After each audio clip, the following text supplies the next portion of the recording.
Plant प्रबंधन बेफिक्र।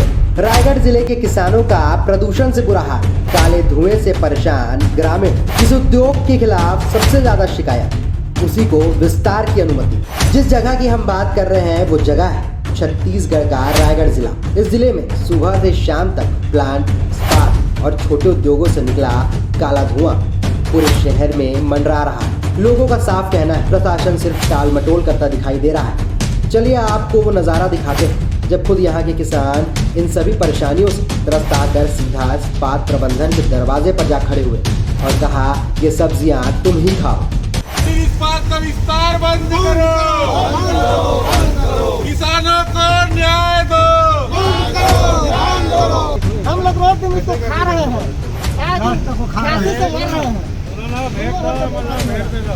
आपको इसको भेज देंगे, आप बना के आप खाओगे। चलो लो सर, आप चालू रखना उसको। आप स्वीकार करो इसको, मेरे तरफ से भेंट। क्यों हो रहा है जब लाखा गाँव में कोई विकास उपलब्ध नहीं? हम लोग रोज दिन इसको खा रहे हैं, फांसी से मर रहे हैं। हमारे गांव के जनजातीय लोग यहाँ आते हैं आपसे मदद मांगने, तो आप बोलते हो दूसरे को फोन करके बुलाओ। लेकिन सबके पहले देखिए क्या रवैया था इस्पात प्रबंधन का। गड़बड़ाएंगे क्यों नहीं सर? 1.5 साल पिछले साल हम लोग तो गड़बड़ हो जाएगा सर। आज के बाद नहीं होगा डस्ट धुआं, कई बार बोल चुके हैं आज के बाद डस्ट धुआं नहीं होगा। पूरे गाँव के आ गए थे रात को, लेकिन इसके बावजूद भी इतने ज्यादा साला, तो ये कहाँ से आ रहा है? ये कहाँ से आ रहा है? हमारा ही प्लान का डर जा रहा है। हाँ, जिस जगह को आप देख रहे थे उस जगह का नज़ारा था लाखा स्थित सुनील इस्पात के सामने का, जहां पर ग्रामीण अब पूरी तरह परेशान हो चुके हैं। ग्रामीणों ने आज अनोखा प्रदर्शन किया।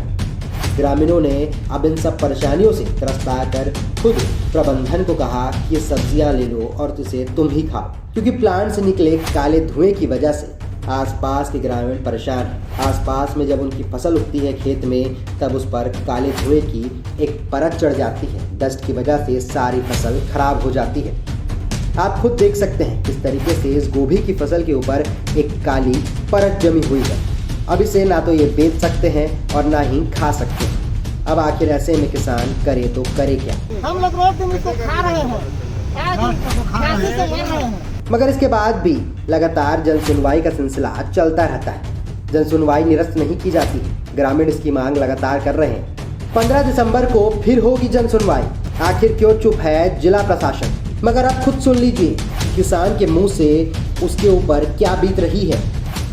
मेरा नाम राजेश कुमार गुप्ता है। मैं वार्ड क्रमांक 5 का पंच हूँ। ग्राम पंचायत लाखा से क्या काम करते हैं आप? इस बात के लिए मेरा खेती बाड़ी कुछ ठीक से नहीं हो रहा है। पूरा डस्ट, सेमी का फूल भी पूरा झड़ जा रहा है। देखो ना, इस तरफ देखो, कैमरा लगा के देखो, आप भी मोबाइल को देख लो भी है। और जिस दिन से डस्ट गिर रहा है ना, अगले साल टमाटर अच्छा हो रहा था, इस साल टमाटर फूल भी नहीं लग रहा है हम लोग का, पूरा झड़ जा रहा है। फूल को भी देखो, तो रायगढ़ लोग तो रायगढ़ में कोई लेते भी नहीं है।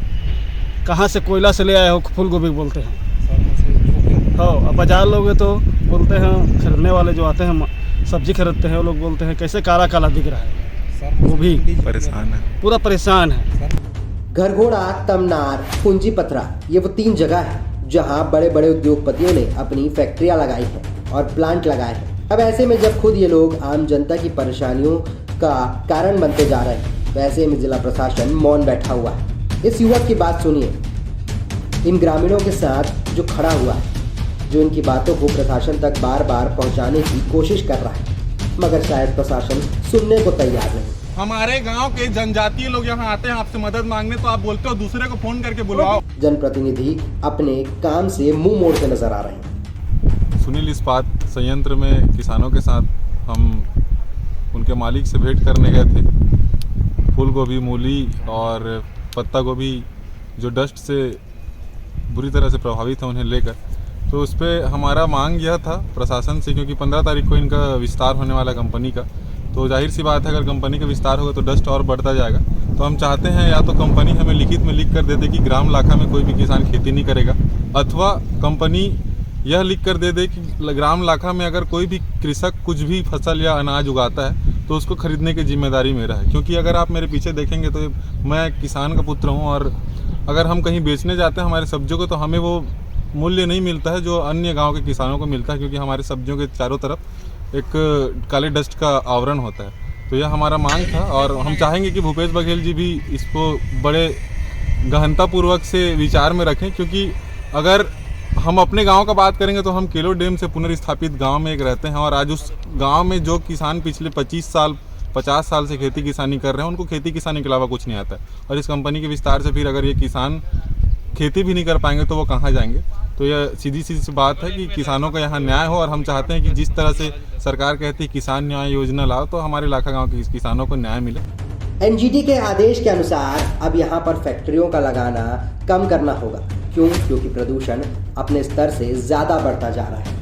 मगर क्या करें, प्रशासन इन सब पर ध्यान देने की बात करता तो है मगर कोई सुनवाई करता नहीं। अब देखना ये होगा कि इन किसानों की समस्या का कोई हल निकलता है या फिर इसी तरह उद्योगपति अपनी मनमानी करते रहते हैं। CCP 24 के लिए रायगढ़ से स्नेहिल सराफ के